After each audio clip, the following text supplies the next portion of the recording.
कक्षा 7 की विज्ञान की पुस्तक विज्ञान भारती 2 में हम लोग करेंगे इकाई 16 प्रकाश के अभ्यास प्रश्नों को। चलिए शुरू करते हैं प्रश्नों को। नंबर 1 है, निम्नलिखित प्रश्नों में सही विकल्प छांटकर अभ्यास पुस्तिका में लिखिए। अब इसका क है, उत्तल दर्पण के सामने रखी वस्तु का प्रतिबिंब होता है आभासी, वास्तविक, वस्तु से बड़ा, वस्तु के बराबर। तो प्रतिबिंब आभासी बनता है और वस्तु से छोटा बनता है, इसलिए इसका पहला ही सही है। ख है, एक दर्पण के सामने खड़े होने पर आपका दर्पण में प्रतिबिंब हमेशा सीधा प्रतीत होता है। दर्पण होगा समतल, उत्तल, अवतल, समतल या उत्तल। तो समतल और उत्तल दोनों में ही सीधा प्रतिबिंब बनता है, तो इसलिए इसका दा सही होगा। अंतर इतना है कि समतल का प्रतिबिंब वस्तु के बराबर ही होता है, जबकि उत्तल में हमेशा वस्तु से छोटा प्रतिबिंब बनता है, तो इसका दा विकल्प सही हो गया। गा पार्ट है, दूर स्थित किसी ऊंची इमारत की संपूर्ण ऊंचाई जिस दर्पण में देखी जा सकती है वह दर्पण है अवतल, उत्तल, समतल या फिर समतल तथा अवतल दर्पण। तो देखिए वह उत्तल दर्पण होगा, क्योंकि उत्तल दर्पण में हमेशा वस्तु से छोटा प्रतिबिंब बनता है और इसीलिए वाहनों में उत्तल दर्पण का प्रयोग भी किया जाता है। प्रश्न 2 में रिक्त स्थानों की पूर्ति करनी है। क है, समतल द्वारा बना प्रतिबिंब कैसा होता है? आभासी होता है, तो यहां हम आभासी भर देंगे। जो प्रतिबिंब सीधा बनता है उसकी होती है क्या? प्रकृति उसकी आभासी होती है। हमेशा सीधा प्रतिबिंब बना है तो वो आभासी ही होगा। फिर है, यदि आपतन कोण का मान 60 अंश हो तो परावर्तन कोण का मान भी उतना ही होगा जितना आपतन कोण होगा, इसलिए वो भी 60 अंश होगा। अगला है, दर्पण के ध्रुव व वक्रता केंद्र के बीच की दूरी क्या कहलाती है? वक्रता त्रिज्या कहलाती है।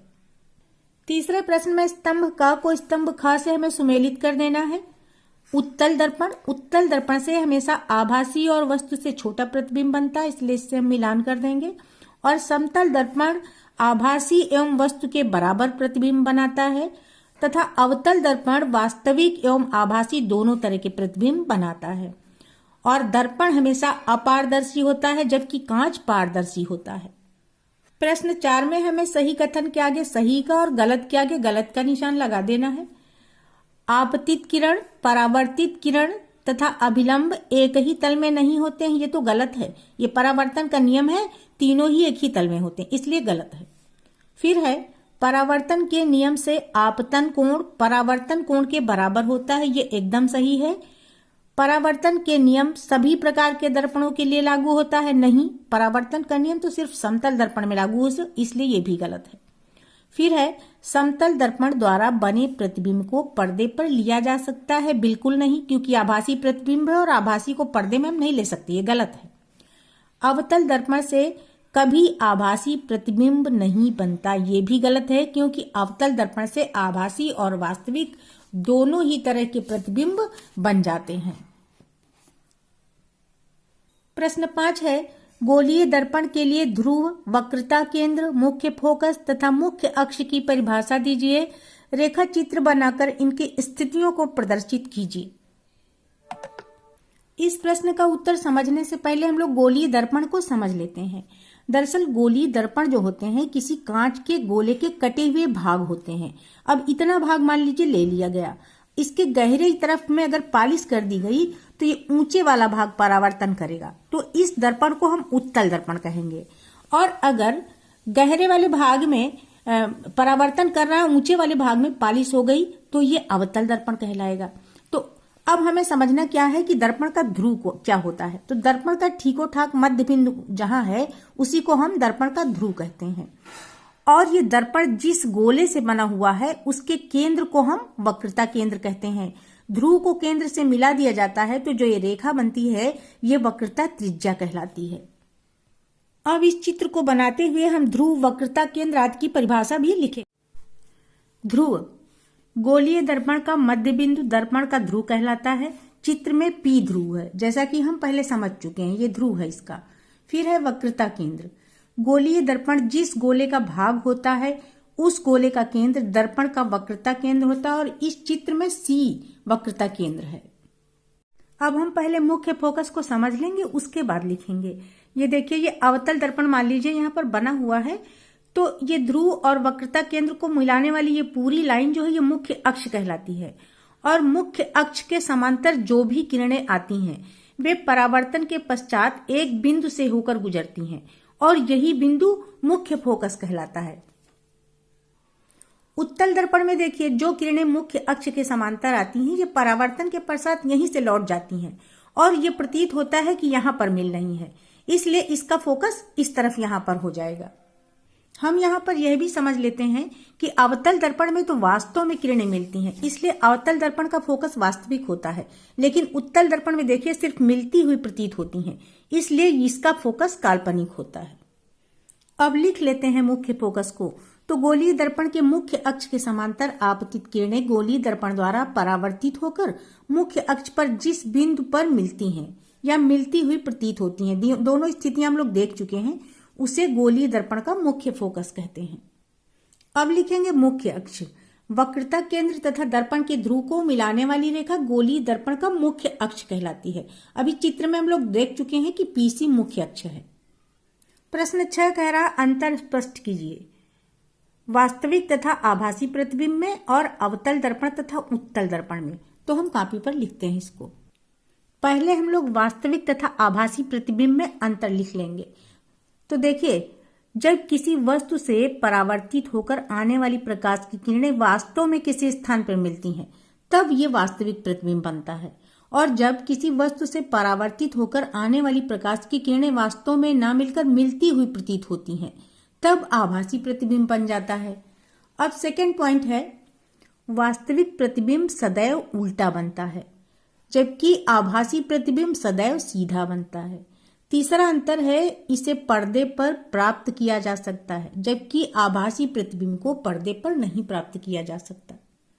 खा पार्ट हमें अवतल दर्पण तथा उत्तल दर्पण का अंतर दिखा देना है।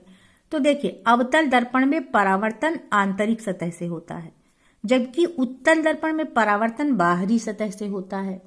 दूसरा अंतर है, इसमें प्रतिबिंब सीधा एवं उल्टा बनता है। अवतल दर्पण में दोनों तरह के प्रतिबिंब बनते हैं, है ना, जबकि उत्तल दर्पण में प्रतिबिंब सदैव ही सीधा बनता है। और अवतल दर्पण सीधे प्रतिबिंब आभासी एवं उल्टे प्रतिबिंब वास्तविक बनाता है। इधर उत्तल दर्पण में केवल आभासी प्रतिबिंब ही बनते हैं। अब प्रतिबिंब का आकार वस्तु की स्थिति पर निर्भर करता है अवतल दर्पण में, जबकि उत्तल दर्पण में प्रतिबिंब सदैव वस्तु से छोटा ही बनता है। प्रश्न 7 है, समांतर प्रकाश किरण, अभिसारी प्रकाश किरण तथा अपसारी प्रकाश किरण पुंज का सचित्र वर्णन कीजिए। तो हम पहले लिख लेते हैं, समांतर प्रकाश किरण पुंज जिस प्रकाश किरण पुंज की प्रत्येक किरण परस्पर समांतर होती है उसे समांतर प्रकाश किरण पुंज कहते हैं। सेकेंड नंबर है अभिसारी प्रकाश किरण पुंज, जिस प्रकाश किरण पुंज की प्रत्येक किरण किसी एक बिंदु पर मिलती है उसे अभिसारी किरण पुंज कहते हैं। और फिर है अपसारी किरण पुंज, जिस प्रकाश किरण पुंज की प्रत्येक किरण किसी बिंदु से फैलती हुई प्रतीत होती है उसे अपसारी प्रकाश किरण पुंज कहते हैं। और इन तीनों के चित्र हम बना लेंगे। यह है समांतर प्रकाश किरण पुंज, उसके बाद ये अभिसारी प्रकाश किरण पुंज का चित्र है, फिर ये तीसरा वाला अपसारी प्रकाश किरण पुंज का चित्र है। अपसार का मतलब फैलना होता है, इसलिए देखिए ये किरणें फैल रही हैं। प्रश्न 8 है, अवतल दर्पण का फोकस वास्तविक है जबकि उत्तल दर्पण का फोकस काल्पनिक, स्पष्ट कीजिए। इसको अभी हम लोग चित्र में समझ चुके हैं और वही हमें लिखना है। अवतल दर्पण में मुख्य अक्ष के समांतर आपतित किरणें परावर्तन के पश्चात फोकस पर मिलती हैं, इसलिए इसका फोकस वास्तविक है। जबकि उत्तल दर्पण में मुख्य अक्ष के समांतर आपतित किरणें परावर्तन के पश्चात मिलती हुई प्रतीत होती हैं, मिलती नहीं है बल्कि प्रतीत होती हैं, इसलिए इसका फोकस काल्पनिक है। 9 नंबर है, किसी समतल दर्पण में कोई प्रकाश किरण अभिलंबवत आपतित हो तो परावर्तित किरण को चित्र द्वारा प्रदर्शित कीजिए। देखिए, ये मान लीजिए ये समतल दर्पण है और कोई किरण अभिलंबवत आपतित हो रही, इसका मतलब इसका आपतन कोण भी 0 और परावर्तन कोण भी 0, यानी जिस मार्ग से आई है उसी मार्ग से किरण वापस चली जाएगी। प्रश्न 10 क है, उस दर्पण का नाम लिखिए जिससे वस्तु के आकार का आभासी प्रतिबिंब बनता है। तो समतल दर्पण से वस्तु के आकार का आभासी प्रतिबिंब बनता है। फिर इसी का खा पार्ट है, उत्तल दर्पण के मुख्य फोकस की परिभाषा दीजिए। तो उत्तल दर्पण में मुख्य अक्ष के समांतर आपतित प्रकाश किरणें परावर्तन के पश्चात जिस बिंदु पर मिलती हुई प्रतीत होती हैं उसे दर्पण का मुख्य फोकस कहते हैं। गा पार्ट है, स्ट्रीट लाइट में प्रयोग किए जाने वाले दर्पण का नाम लिखिए। तो स्ट्रीट लाइट को अधिक क्षेत्र में फैलाने के लिए लैंपों के परावर्तक अवतल दर्पण के बनाए जाते हैं। और घा है इसी का, दर्पण के पृष्ठभाग पर चांदी की कलई की जाती है, क्यों? तो दर्पण के पृष्ठभाग पर चांदी की कलई कर देने से इसका अग्रभाग चमकीला होकर प्रकाश को परावर्तित करने लगता है। चांदी अति उत्तम परावर्तक है, इसलिए इसकी ही कलई की जाती है। उसी का अंगा है, उत्तल एवं अवतल दर्पण को गोलीय दर्पण क्यों कहते हैं? तो उत्तल एवं अवतल दर्पण कांच के खोखले गोले को काट कर बनाए जाते हैं, इसलिए इनको गोलीय दर्पण कहते हैं।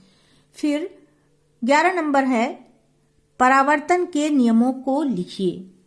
समतल दर्पण से प्रकाश के परावर्तन के 2 नियम हैं। पहला है आपतित किरण, परावर्तित किरण तथा आपतन बिंदु पर अभिलंब तीनों एक ही तल पर होते हैं। और दूसरा नियम है आपतन कोण अगर आई है और परावर्तन कोण आर है तो ये दोनों बराबर होते हैं, अर्थात कोण आई बराबर कोण आर के। इस चित्र से हम समझ लेते हैं परावर्तन को। तो देखिए ये समतल दर्पण है और यहाँ पे एक अभिलंब बना दिया, सीधा इसके 90 अंश का कोण बनाता हुआ जो लाइन खींचते हैं वो अभिलंब होती है। और ये किरण जो इस पे आ रही है इसको आपतित किरण कहते हैं, इस कोण को कहते हैं आपतन कोण। अब ये परावर्तन के बाद उतना ही कोण बनाएगी अभिलंब से जितना कि आपतित होने के समय बनाई थी। इस कोण को हम आपतन कोण कहते हैं और इस कोण को परावर्तन कोण। ये दोनों कोण हमेशा बराबर होते हैं समतल दर्पण से परावर्तन में। और पहला नियम क्या था कि आपाती किरण, परावर्तित किरण और अभिलंब तीनों एक ही बिंदु पर होते हैं या एक ही तल पर होते हैं, दोनों ही ठीक है। प्रश्न 12 का क है, पार्श्व परिवर्तन क्या है? समतल दर्पण से बने प्रतिबिंब का पार्श्व परिवर्तन दर्शाइए। तो समतल दर्पण के सामने खड़े होकर यदि हम अपना दायां हाथ हिलाते हैं तो हमारा प्रतिबिंब बायां हाथ हिलाता हुआ दिखाई देता है। इस घटना को ही पार्श्व परिवर्तन कहते हैं। प्रश्न 12 का क है, पार्श्व परिवर्तन क्या है? समतल दर्पण से बने प्रतिबिंब का पार्श्व परिवर्तन दर्शाइए। तो समतल दर्पण के सामने खड़े होकर यदि हम अपना दायां हाथ हिलाते हैं तो हमारा प्रतिबिंब बायां हाथ हिलाता हुआ दिखाई देता है। इसी घटना को हम पार्श्व परिवर्तन कहते हैं। इसी पार्श्व परिवर्तन के प्रभाव के कारण ही अक्षर ये देखिए दर्पण के सामने लिखे हैं तो दर्पण के पीछे उल्टे दिख रहे हैं हमको, और जो अक्षर बाईं तरफ था वो दाहिनी तरफ। ये मान के चलिए इसको उलट करके पूरा इधर छाप दिया जाए तो ये एकदम हूबहू ऐसा ही दिखेगा। इसीलिए अस्पताल की गाड़ियों में एम्बुलेंस को उल्टा करके लिखा जाता है ताकि सामने जो वाहन जा रहा हो वो अपने दर्पण में देख करके उसको सीधा पढ़े और एम्बुलेंस को आगे जाने का रास्ता दे सके। खा पार्ट है, अंग्रेजी वर्णमाला के किन किन अक्षरों के समतल द्वारा बने प्रतिबिंबों में पार्श्व परिवर्तन प्रतीत नहीं होता है? तो अंग्रेजी वर्णमाला के 11 अक्षरों AHIMOTUVWXY के समतल दर्पण में बने प्रतिबिंबों का पार्श्व परिवर्तन प्रतीत नहीं होता है। 13 नंबर है, यदि आपतन कोण का मान 30 अंश है तो परावर्तन कोण का मान ज्ञात कीजिए। परावर्तन के नियम से आपतन कोण सदैव परावर्तन कोण के बराबर होता है, इसलिए परावर्तन कोण भी 30 अंश का ही होगा। 14वां प्रश्न है, यदि आपतित किरण व समतल दर्पण के बीच बनने वाला कोण 60 अंश हो। देखिए ये समतल दर्पण यहाँ पर है ये, और ये आपतित किरण है। इस कोण को ये बता रहे हैं कि 60 अंश है, तो परावर्तन कोण का मान निकालना है। यहाँ पर देखिए ये अभिलंब बना हुआ है। आपतन कोण जो है अभिलंब से किरण के बीच का कोण होता है, तो इधर जो दर्पण के साथ कोण बन रहा है ये 60 अंश, तो ये पूरा समकोण है, इसलिए आपतन कोण 30 अंश का हो जाएगा। और आपतन कोण 30 अंश है तो परावर्तन कोण भी 30 अंश हो जाएगा। देखिए इसको इस तरह से लिखेंगे हम, आपतित किरण और समतल दर्पण के बीच का कोण बराबर 60 अंश। इसलिए आपतन कोण हो जाएगा ये 30 अंश और यही परावर्तन कोण के बराबर हो जाएगा। अतः परावर्तन कोण भी 30 अंश का ही होगा।